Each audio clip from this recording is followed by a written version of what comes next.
তবে এখন ভয় কি, এই যে দেখেন কাকা একজন উল্টা আসতেছে। অনেকে আপনার পরিবার পরিজন নিয়ে বিকালে ঘুরতে আসে। এখন যেহেতু পানি বেশি, এই জন্য কিন্তু এখানে আপনার ঘুরে মজা পাবেন। নৌকা মামারা নৌকাগুলোকে কত সুন্দর করে সাজিয়েছে দেখতে পারতেছেন।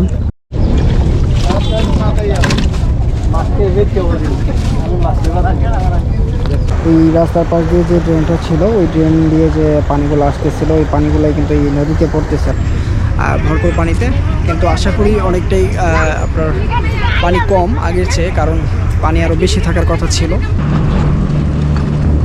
আসসালামু আলাইকুম friends, welcome back to my new blog. তো বন্ধুরা, আরেকটা নতুন ব্লগে আপনাদের সাথে দেখা হয়ে গেল।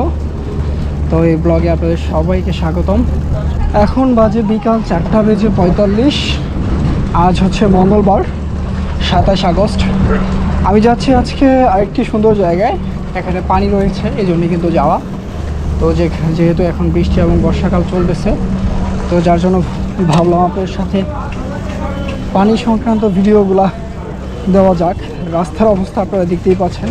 একটু আগে আমি সাইকেল ক্লিন করে আসলাম, বাট রাস্তার যে অবস্থা, এইটা দেখে আমার তো মাথা ঘুরাইতেছে। কারণ একটু আগে কত কষ্ট করে সাইকেলটা ক্লিন করলাম ভাই। যাই হোক, আপনার সাথে দেখা হচ্ছে আবার রোড ভিউতে। ইতিমধ্যে আমি হাইওয়েতে এসে পড়লাম। এই রোডে আসলে কেমন জানি আমার আসলে ভয় ভয় লাগে, কারণ এখানে ভাই গাড়িগুলা যে যেমনি পারতেছে অমনি টান দিতেছে। মানে আরেকদিকে খেয়াল রাখার কারো কোনো দায়িত্ববোধ মনে করে না। এটা হচ্ছে ঢাকা টাঙ্গাইল মহাসড়ক, সামনে হচ্ছে নাওজুর। আমি চৌরাস্তার দিক থেকে আপনার টাঙ্গাইলের দিকে যাইতেছে। ওই দিক থেকে আপনার বাইপাসের যে হাইওয়েটা আছে, ওইটা কিন্তু এখানে অ্যাড হয়েছে। তা সরাসরি একটা হয়ে টাঙ্গাইলের দিকে চলে গেছে আর কি। তো এই মোড়টাতে কিন্তু আগে প্রচুর পরিমাণে গাড়ি উল্টা আসতো, এখন কিন্তু আগের চেয়ে অনেকটা কমে গেছে। তবে এখন ভয় কি, এই যে দেখেন কাকা একজন উল্টা আসতেছে। এখন ভয় কি, আপনার এদিক থেকে গাড়ি আসে এবং এদিক থেকেও আসে। মানে এটা ধরার কোনো উপায় নাই যে আসলে কোন দিক থেকে গাড়ি আসতেছে। সব মনে হয় একদিক থেকে আসতেছে। এখানে অ্যাক্সিডেন্ট হওয়ার পরিমাণ অনেক বেশি। ফাইনালি এই রাস্তাটা কিন্তু ঠিক করছে। এর আগে আমি কয়েকটা ভিডিও করছিলাম, আপনারা যদি দেখে থাকেন তাহলে অবশ্যই দেখেছেন যে এই রাস্তার পরিস্থিতিটা কেমন ছিল।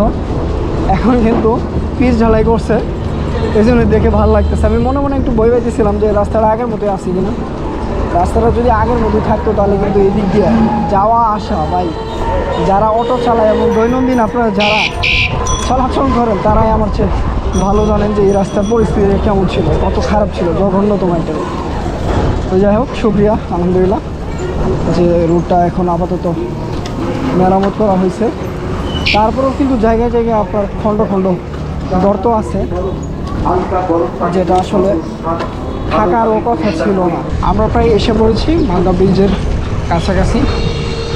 সামনে দেখতে পাচ্ছেন আমাদের ভাঙ্গা ব্রিজের ঐতিহ্যবাহী সেই লোকজনকে। অনেকেই আপনার পরিবার পরিজন নিয়ে বিকালে ঘুরতে আসে এই জায়গাটিতে। ঘোরার জন্য পারফেক্ট একটি জায়গা। এখান থেকে শুরু করে একদম ওই ব্রিজের মাথা পর্যন্ত আপনার রাস্তাটা সুন্দর, দুই পাশে পরিবেশটা সুন্দর, পানি আছে। আর এই পাশে একটা পার্ক আছে, যেটাতে আপনারা 20 টাকা না 50 টাকা টিকিটে ঢুকতে পারবেন পার পারসন। ভিতরে মোটামুটি ভালোই আর কি, বেশি ভালো না আবার বেশি খারাপও না। এখানকার ভিউটা দেখেন আপনারা, অস্থির একটা ভিউ। সামনের দিকে গাছপালাগুলো কিন্তু সেই। আর এখানে সুন্দর সুন্দর নৌকা আছে, যেগুলো মামারা সাজাইছে, সাজায় সুন্দর করে টোনা টুনিদের নিয়ে ঘোরার জন্য রেডি হয়ে আছে। আপনারা চাইলে আসতে পারেন। আর যাদের নাই তাদের জন্য এক বালতি সমবেদনা, কিচ্ছু করার নাই ভাই, ম্যানেজ করেন তাড়াতাড়ি। এইদিকে কিন্তু ডান পাশে ভাই প্রচুর ময়লা, এবং এই স্যান্ডটা নাকে না নিয়ে ভালো। এখন যেহেতু পানি বেশি, এই জন্যে কিন্তু এখানে আপনার ঘুরে মজা পাবেন। যেহেতু পানির স্রোত আছে এবং পানিটা অনেক বেশি, সেই ক্ষেত্রে আমি আশা করি আপনারা ঘুরে অনেকটাই মজা পাবেন। তো আমি একটু এখানে যদি দাঁড়াই, প্রচুর মানুষ এই জায়গায়। সাইকেলটা রাখলাম। ফ্রেন্ডস, এই হচ্ছে ভাঙ্গা ব্রিজের বর্তমান চিত্র। আপনারা দেখতে পাচ্ছেন আকাশটা একদম নীল, সুন্দর লাগতেছে। আর এই যে নৌকার ভিতরে অনেক মানুষ আপনার ঘুরে বেড়াইতেছে। এটা কিন্তু ঘন্টা চুক্তিতে আপনার সবাই ঘুরে বেড়ায়, অর্থাৎ 1 ঘন্টায় 200, 300, 400 যে যেরকম আর কি কন্ট্যাক্ট করতে পারে। এইটাই হচ্ছে আপনার ভাঙা ব্রিজের শেষ মাথা। এটা কিন্তু আগে ব্রিজ ছিল, এটা আপনার যে কোনোভাবে ভেঙে যাওয়ার পর এটাকে বলা হয় ভাঙা ব্রিজ। এই জায়গাটিতে এখন সবাই ঘুরতে আসে এই পানির দৃশ্যটা দেখার জন্য। সবাই দেখতেই পাচ্ছেন চমৎকার দৃশ্য, পানির পাশাপাশি আপনার আকাশটাও নীল এবং চতুর্দিকে মনে হয় এটা একটা হাওর বা বড় ধরনের একটা বিল এরকম মনে হয়, কিন্তু আসলে এটা কিন্তু কোনো বিল না। আগে এটা মানে আবাদি জমি ছিল, যেহেতু এখন প্রচুর পরিমাণে পানি আসে সেই জন্য কিন্তু এখন এটাকে আসলে একটা পর্যটক কেন্দ্র হিসেবে সবাই বেছে নিয়েছে। সবাই প্রতিনিয়ত এখানে ঘুরতে আসে বিকালবেলায় অবসর সময়ে। নৌকা মামারা নৌকাগুলোকে কত সুন্দর করে সাজিয়ে দেখতে পারতেছেন। মানুষজন আসলে যাতে দেখে আকর্ষিত হয়ে জন্য কিন্তু আসলে নৌকাগুলোকে এত সুন্দর করে সাজানো, যাতে মানুষ আকর্ষিত হয়। সবাই যাইতেছে ভিতরে ঘুরতে, এখানে উঠতেছে।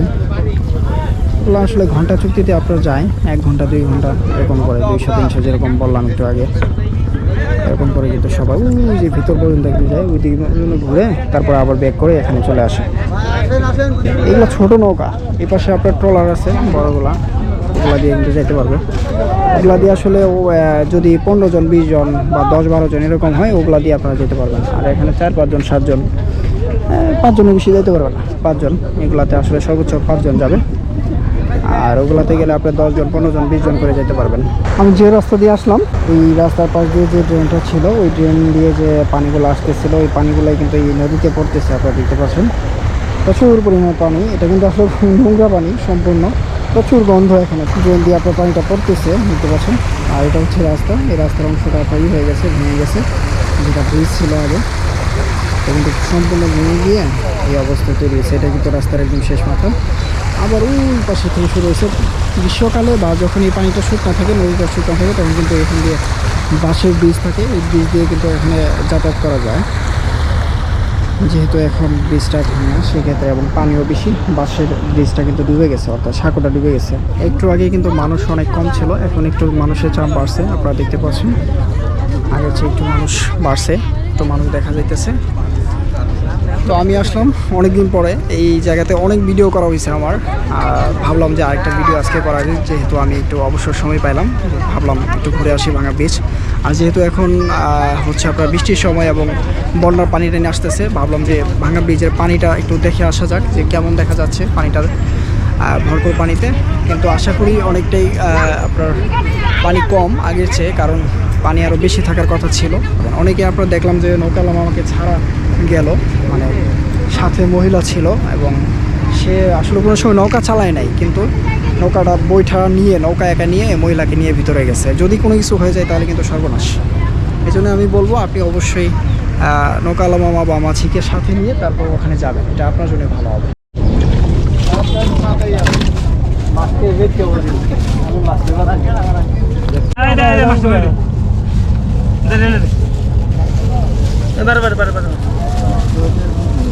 নদীতে অনেক মাঝে মাছ ধরতেছে, এই মাছগুলা কিন্তু ধরার পর এখানে আয়না বিক্রি করতেছে, খুব চড়া দামে বিক্রি করতেছে। আসলে নদীর মাছ তো টাটকা মাছ, মানুষও আবার সাথে সাথে নিয়ে নিতেছে, কারণ টাটকা মাছ তো আসলে বাজারে পাওয়া যায় না।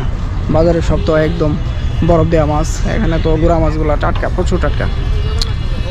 আলু দিয়ে চড়চড়ি করলে সেই লাগবো। এই কৃষ্ণচূড়া গাছগুলা কিন্তু আসলে যখন ফুল ফুটে তখন কিন্তু আরও সেই লাগে, মানে চমৎকার লাগে, যেটা আসলে বলার বাইরে। তো বন্ধুরা, আজকের ব্লগটা এই পর্যন্তই। কেমন লাগছে অবশ্যই কমেন্ট করে জানাবেন, আর যদি বেশি ভালো লাগে অবশ্যই ভিডিওটা শেয়ার দিতে ভুলবেন না। চ্যানেলে যারা নতুন আছেন তারা অবশ্যই চ্যানেলটিকে সাবস্ক্রাইব করে দিবেন। আর ফেসবুক থেকে যারা দেখছেন, যারা মানে এখন আমার সাথে কানেক্টেড হন নাই, তারা অবশ্যই চ্যানেলটিকে ফলো দিয়ে রাখবেন। তো দেখা হচ্ছে পরবর্তী কোনো ভিডিওতে। সে পর্যন্ত সবাই ভালো থাকবেন, সুস্থ থাকবেন। আল্লাহ হাফিজ, আসসালামু আলাইকুম।